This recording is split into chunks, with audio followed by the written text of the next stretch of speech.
بسم اللہ الرحمن الرحیم رب اشرح لی صدری ویسر لی امری واحلل عقدۃ من لسانی یفقہوا قولی۔ محترم سامعین، ناظرین و ویورز، السلام علیکم ورحمۃ اللہ وبرکاتہ۔ اللہ تعالیٰ آپ کو، آپ کے اہل خانہ کو ہمیشہ اپنی حفظ امان میں رکھے۔ راہ ہدایت و نجات کے سلسلے کا ولاگ درس قرآن کا آغاز کرتے ہیں اپنے یوٹیوب چینل بشیر رشیدی سے۔ یہ روحانی اور قرآنی سلسلے کا ولاگ جو روزانہ کے حساب سے سراسر باعث خیر، باعث برکت اور باعث ثواب ہے اور نور ہدایت بھی۔ یہ اس چینل پر میں ہر صبح اپلوڈ کرتا ہوں اللہ تعالیٰ کی رضا کے لیے اور عوام الناس کی تعلیم کے لیے۔ اگر آپ نے یا کسی نے بھی ابھی تک اس کو سبسکرائب نہیں کیا اس چینل کو تو پلیز سبسکرائب ضرور کیجیے گا، کیونکہ یہ رحمتوں کا خزانہ ہے، اس کے سننے سے بھی، اس کے پڑھنے سے بھی، اس پر عمل کرنے سے بھی۔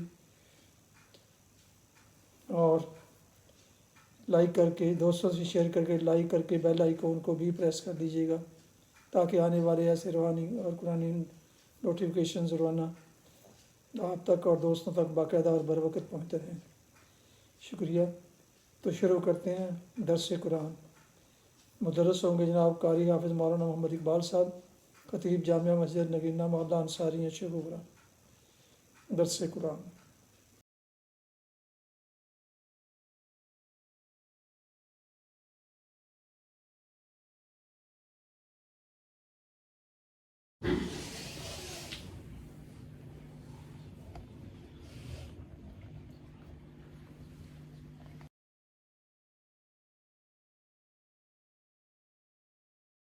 الحمد لله وكفى والصلاة والسلام على من لا نبي بعد، أما بعد فأعوذ بالله من الشيطان الرجيم، بسم الله الرحمن الرحيم۔ مثلهم كمثل الذي استوقد نارا فلما ضاءت ما حوله ذهب الله بنورهم وتركهم في ظلمات لا يبصرون، صم بكم عمي فهم لا يرجعون، أو كصيب من السماء فيه ظلمات ورعد وبرق يجعلون أصابعهم في آذانهم من الصواعق حذر الموت والله محيط بالكافرين، يكاد البرق يخطف أبصارهم كلما أضاء لهم مشوا فيه وإذا أظلم عليهم قاموا ولو شاء الله لذهب بسمعهم وأبصارهم إن الله على كل شيء قدير، صدق الله العظيم۔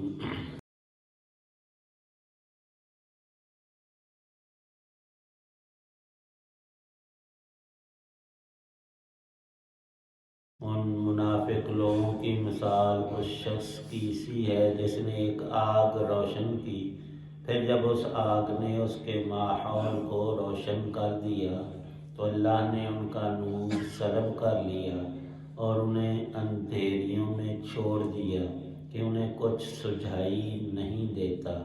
وہ بہرے ہیں، گونگے ہیں، اندھے ہیں، چنانچہ اب وہ واپس نہیں آئیں گے۔ یا پھر ان منافقوں کی مثال ایسی ہے جیسے آسمان سے برستی ایک بارش ہو جس میں اندھیریاں بھی ہوں اور گرج بھی اور چمک بھی۔ وہ کڑکوں کی آواز پر موت کے خوف سے اپنی انگلیاں اپنے کانوں میں دے لیتے ہیں، اور اللہ نے کافروں کو گھیرے میں لے رکھا ہے۔ ایسا لگتا ہے کہ بجلی ان کی آنکھوں کو اچک لے جائے گی۔ جب بھی بجلی ان کے لیے روشنی کر دیتی ہے وہ اس روشنی میں چل پڑتے ہیں، اور جب وہ ان پر اندھیرا کر دیتی ہے تو کھڑے رہ جاتے ہیں، اور اگر اللہ چاہتا تو ان کے سننے اور دیکھنے کی طاقتیں چھین لیتا، بے شک اللہ ہر چیز پر قدرت رکھتا ہے۔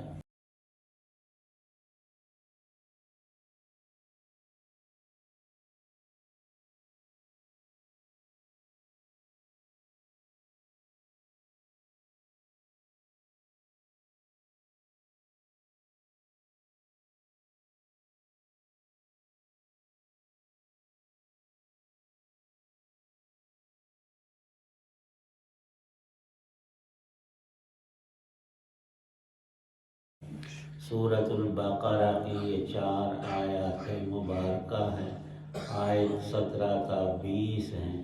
اللہ تعالی شانہ نے مثالوں کے ذریعے بات کو پورے طور پر واضح فرما دیا ہے۔ ایک صرف عقل کی بات سمجھ سے متعلق ہوتی ہے اور اس کو عیاناً آنکھوں کے سامنے کی کسی چیز سے تشبیہ دے کر اس کی وضاحت کرنا، یہ کلام کے اندر کمال پیدا کرتا ہے، اور اللہ کا سارا ہی کلام باکمال ہے۔ جب رسول پاک صلی اللہ تعالی علیہ وسلم مدینہ منورہ پہنچے تو نبوت کا نور وہاں چمکا۔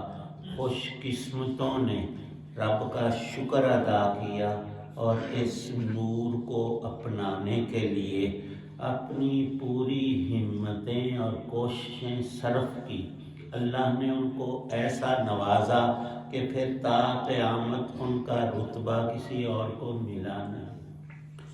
اب کچھ لوگ تو وہ تھے جو سینکڑوں سالوں سے اپنی اصل علاقے شام فلسطین کو چھوڑ کر کے ہجرت کر کے وہ کھجوروں والی سرزمین یثرب میں آ کر آباد ہوئے۔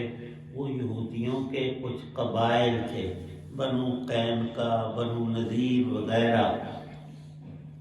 ان کا خیال، اور بالکل درست بات، کہ پچھلی کتابوں میں رسول پاک صلی اللہ علیہ وسلم کے سارے ہی اوصاف اور آپ کے ساتھیوں حضرات صحابہ کرام کی واضح علامات اور نشانیاں، اور ان کے حصول کے لیے قوم یہود کا ایک بڑا حصہ یہاں آ بیٹھا، اور وہ اس انتظار میں تھے کہ اللہ کے آخری نبی تشریف لائیں اور ہم ان پر ایمان لا کر دین دنیا کی دولتوں سے سرفراز ہوں۔ جب آپ آئے تو سوائے چند نفوس کے باقی کو شیطان نے ضد اور حسد میں ڈال دیا۔ بات کیا ہے کہ رب کا مقابلہ انہوں نے شروع کر دیا۔ کیسے؟ یہ نبی بنی اسرائیل میں نہیں، بنی اسماعیل میں ہے۔ ہم ہیں قوم یہود، آل یعقوب اور ان کی لڑی سے، اور یہ ہیں ابراہیم کے دوسرے بیٹے اسماعیل کے طرف سے، لہذا ہم نہیں مانتے۔ حالانکہ نبوت میں یہ بھی ہوتا کہ ہمارے قبیلے اور محلے کے اور خاندان کے ہوں تو ہم مانیں۔ وہاں تو بات یہ ہوتی ہے کہ حق کا نور چمکا، تمہیں نظر آیا تو قبول کرو۔ رسول پاک صلی اللہ تعالی علیہ وسلم کے معجزات، قرآنی دلائل، اور ایک ایک بات ایسی پکی کہ تا قیامت اس کا توڑ اور اس کو غلط ثابت کرنا ناممکن ہے۔ کیوں؟ یہ سارا اللہ تعالی شانہ کا کلام ہے، تو ان میں اکثر لوگ حسد اور ضد کی، شیطان بھی راندہ درگاہ ہوا تھا حسد کی وجہ سے۔ اس نے رب پر اعتراض کیا، یہ نہیں دیکھا کہ میں کس کے سامنے بول رہا ہوں اور حکم مجھے کس کا ہے۔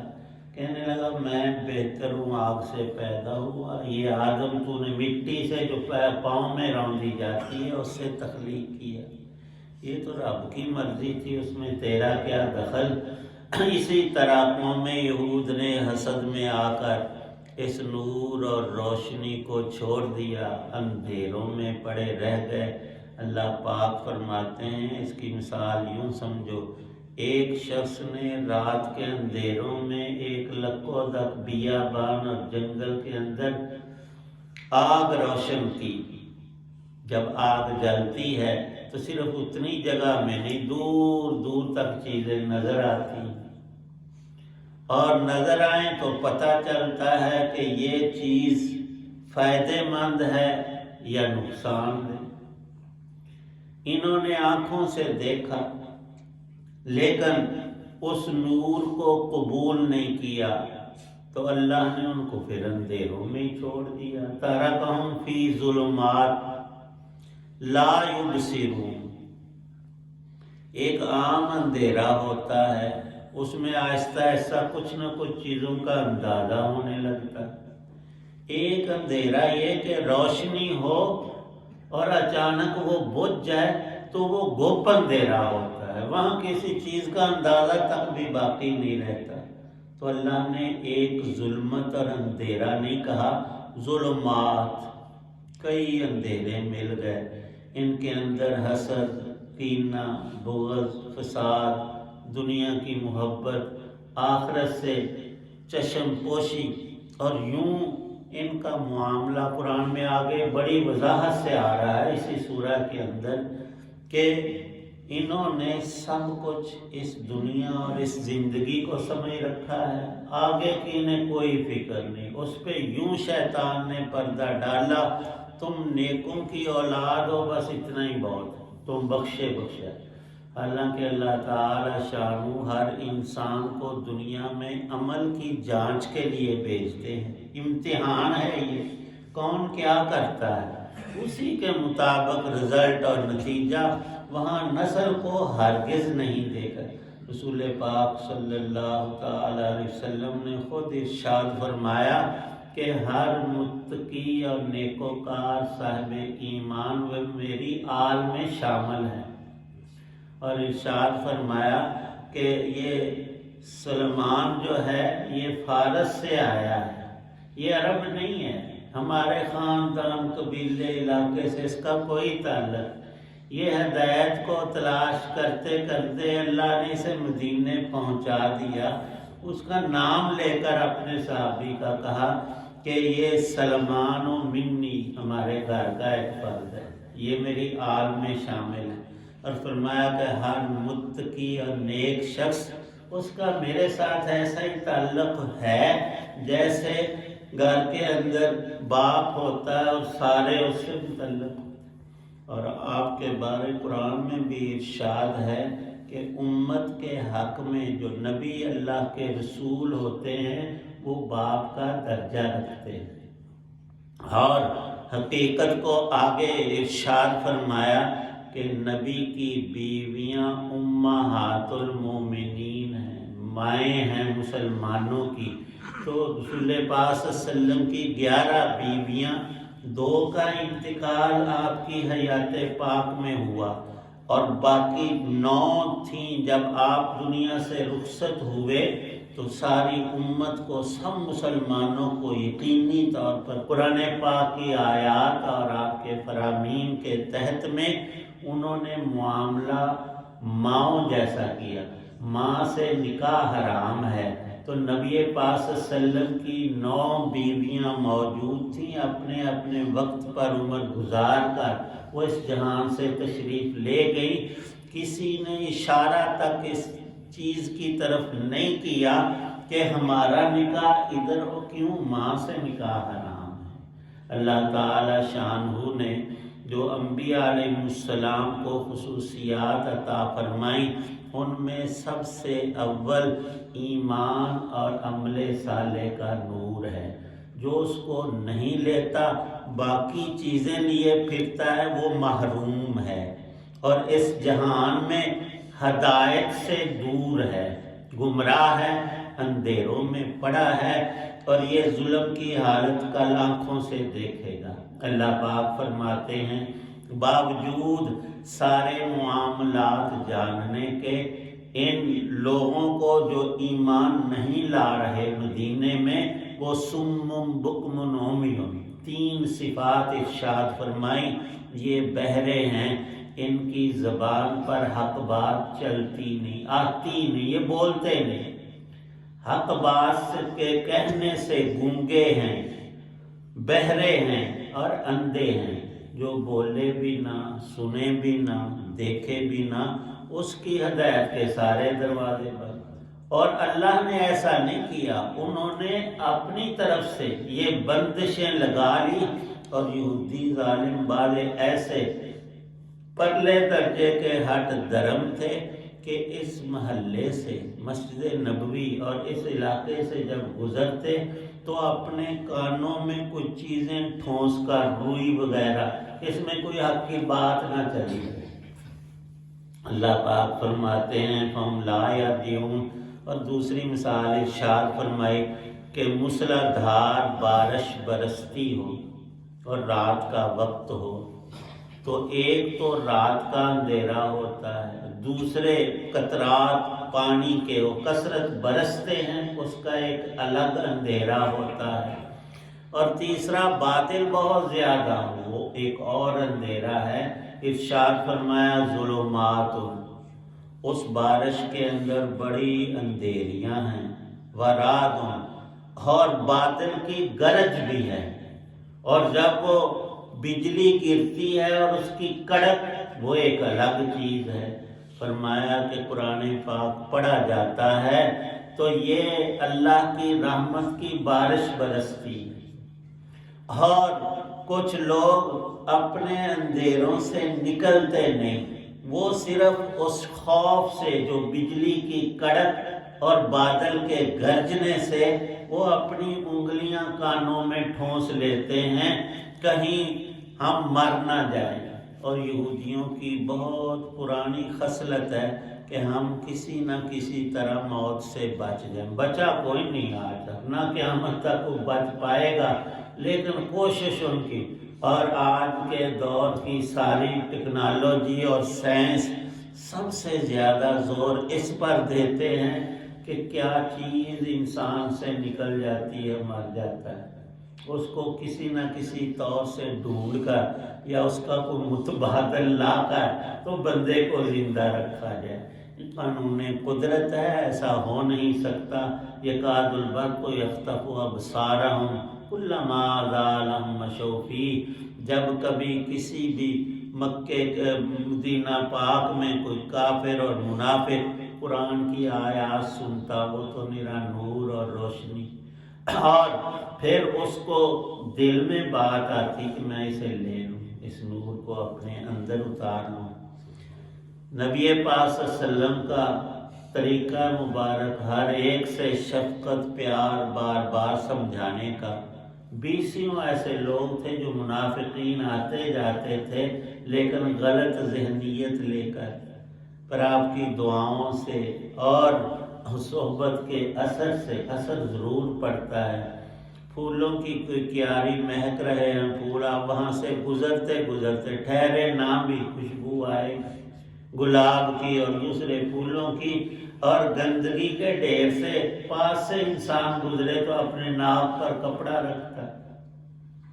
اللہ تعالی شانہ نے بہت لوگوں کو مزید ہدایت عطا فرمائی جن کے دل میں کچھ بھی میلان ہوا۔ لکھا ہے کہ صرف 10 بندے محروم رہے، ان میں ایک رئیس المنافقین عبداللہ ابن ابی ابن ابی سلول تھا، وہ ان کا سرگنا تھا، اور ان کے نام حضرت حذیفہ رضی اللہ عنہ کو نبی پاک صلی اللہ علیہ وسلم نے بتائے تھے کہ وحی سے مجھے اللہ نے بتایا یہ محروم القسمت ہیں، یہ ضد پر رہیں گے مرنے تک، اور یہ مریں گے بھی منافقت پر، تو وہ صرف 10 رہ گئے۔ یہ انبیاء علیہ السلام کا طرز ہوتا ہے کہ پوری شفقت، رحمت، مہربانیوں اور نرمی کے ساتھ لوگوں کو اللہ کی طرف بلاتے ہیں۔ کبھی انہوں نے ڈنڈے سے، زور سے، دھمکیوں سے، تلواروں سے دین کو نہیں پھیلایا۔ اللہ پاک فرماتے ہیں کہ مجھے سب چیزوں پر قدرت ہے، جو مجھ سے رحمت مانگے اور اس کے دل میں طلب تھوڑی سی بھی ہو میں بہت دیتا ہوں، اور جو دل سے ہی منکر ہو اس کے لیے پھر اللہ کی دوسری قدرت قہاریت ہے، اس کو ڈھیل دے دیتے ہیں کہ تو کہاں تک جاتا ہے، چلا جا، پھر تیری اکٹھی پکڑ ہوگی۔ اللہ اپنی پکڑ سے ہمیں محفوظ فرمائے۔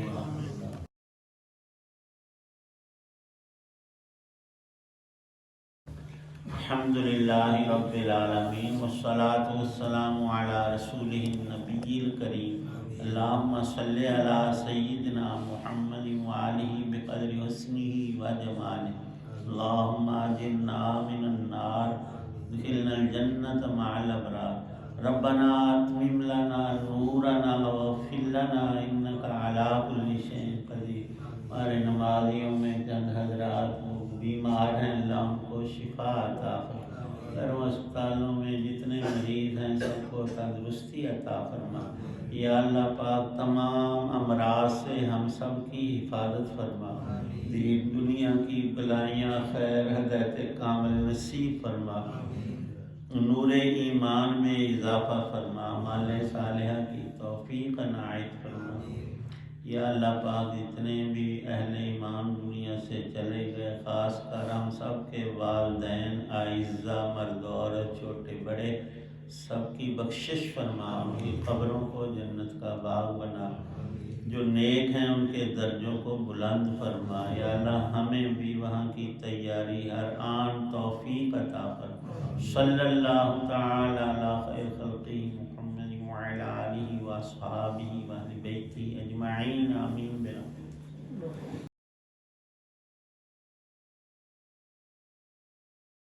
راہ ہدایت و نجات اس سلسلے کا ولاگ درس قرآن اپنے یوٹیوب چینل بشیر رشیدی سے پیش کیا گیا. آج کے درس میں سورہ البقرہ کی آیات مبارکہ 17 تا 20 کی تلاوت، ترجمہ اور تفسیر بیان کی گئی. مدرس تھے جناب مولانا محمد اقبال صاحب.